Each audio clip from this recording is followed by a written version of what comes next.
Hello and welcome to code with RSV. आज की video में हम लीड कोड की प्रॉब्लम नंबर 733 फ्लड फिल को सॉल्व करेंगे। हम देखेंगे कि इस प्रॉब्लम को हम कैसे अप्रोच कर सकते हैं और सी शार्प में हम इसको कैसे सॉल्व कर सकते हैं। तो चलिए सबसे पहले इसकी प्रॉब्लम स्टेटमेंट पढ़ते हैं। तो इस प्रॉब्लम में हमारे पास एक इमेज होती है m/n इंटीजर ग्रिड के फॉर्म में, जिसमें कि i j एक पर्टिकुलर पिक्सल को रिप्रेजेंट करता है, जैसे कि यहाँ नीचे ये एग्जाम्पल दिया हुआ है। इसके अलावा हमें 3 इंटीजर्स मिले होते हैं, SR, SC और कलर, जिसमें कि SR और SC होते हैं स्टार्टिंग रो स्टार्टिंग कॉलम, यानी कि ये हमें पिक्सल बताते हैं कि किस पिक्सल से हमें स्टार्ट करना है। और जो कलर होता है हमें उसको एक फ्लड फिल परफॉर्म करना होता है इमेज पे। तो फ्लड फिल का मतलब क्या होता है? फ्लड फिल का मतलब इतना ही है कि हमारा जो भी स्टार्टिंग पिक्सल है जो हमें SR SC से मिला है, हमें उसमें ये कलर फिल करना है। प्लस उसके अलावा जो अप डाउन लेफ्ट राइट उसके जो पिक्सल्स हैं, अगर उनमें भी एग्जिस्टिंग कलर सेम है तो उसमें भी हमें फिल करते चलना है। रिकर्सिवली ये काम हमें करते चले जाना है जब तक कि हमें सेम एग्जिस्टिंग कलर मिल रहा है। तो इसको समझने के लिए एक एग्जांपल देखते हैं।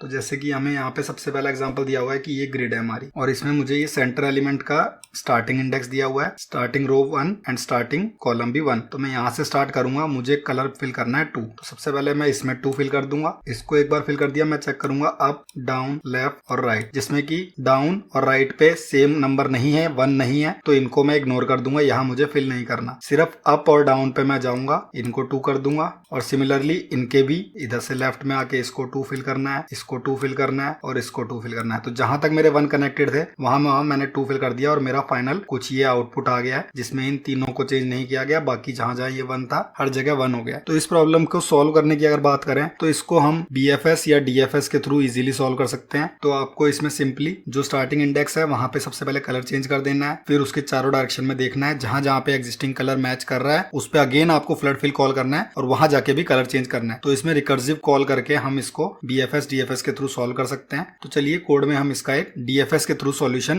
रिकर्जन यूज करके इंप्लीमेंट करते हैं। तो ये मेरा मेथड है फ्लड फिल। इसमें सबसे पहले बेसिक कंडीशन में डाल देता हूं कि if image SRSC equal colour, तो सीधा मैं यहाँ पे ही रिटर्न कर दूंगा इमेज, यानी कि जो कलर फिल करने को दिया गया है वो ही ऑलरेडी मेरा सेल में प्रेजेंट है, तो मुझे कुछ करने की जरूरत नहीं है। मैं as it is image return कर सकता हूँ, कोई कलर मुझे चेंज करने की जरूरत नहीं है। इसके बाद मैं इसमें कलर चेंज कर दूंगा, image SRSC equal to colour. अब मुझे चारों डायरेक्शन में चेक करना है कि सेम कलर एग्जिस्ट करता है या नहीं। तो उसके लिए पहले मुझे चेंज करने से पहले यहाँ पे उस कलर को निकालना पड़ेगा। तो मैं टेम्प में इसको स्टोर कर लेता हूँ। इसको स्टोर कर लिया मैंने।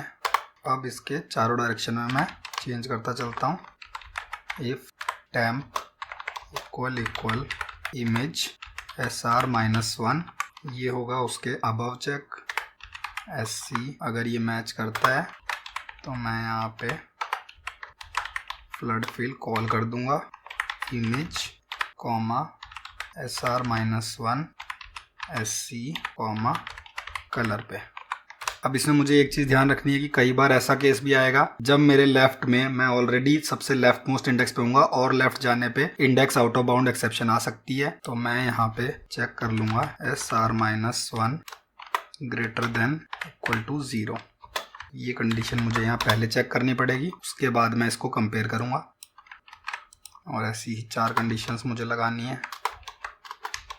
ये हो गई मेरी चारों कंडीशंस। यहाँ पे SR-1 की जगह SR+1 हो जाएगा और यहाँ पे देखना पड़ेगा कि lower than image dot length होना चाहिए, और ये हो गया +1। सिमिलरली यहाँ भी हो गया +1। तो ये हो गया डाउन में चेक। सिमिलरली अब यहाँ पे SR की जगह पे हो जाएगा SC-1 ग्रेटर देन 0 है, तो उसके लिए ये अब मैं उसके लेफ्ट में चेक कर रहा हूँ। ये हो गया लेफ्ट का check. And similarly SC+1 lower than image, मैं फर्स्ट वाले का इंडेक्स चेक कर सकता हूँ डायरेक्ट, लेंथ अगर ये बाउंड्स में है तो मैं चेक करूंगा। अगर टैम्प में सेम कलर मिलता है तो टैम्प पे मुझे यहाँ पे फिल करा देना है। एंड फाइनली ये सब हो जाने के बाद सिंपली रिटर्न करना है इमेज। अब इसको एक बार रन करके देख लेते हैं कि हमने कुछ एरर तो नहीं की इसमें। तो हमारा ये DFS सॉल्यूशन वर्क कर रहा है। ये DFS इसलिए है क्योंकि ये इंटरनल कॉल करता चला जाएगा इसी एक इंडेक्स पे, और बाकी इंडेक्स पे जब यहाँ से रिटर्न आएगा उसके बाद ही ये फिल करेगा। तो हमारा ये सॉल्यूशन बिल्कुल परफेक्टली वर्क कर रहा है और इस तरीके से हम इस प्रॉब्लम को सॉल्व कर सकते हैं। तो अगर आपको ये वीडियो अच्छा लगा तो इसे लाइक करें और ऐसी और वीडियोस के लिए चैनल को सब्सक्राइब करें।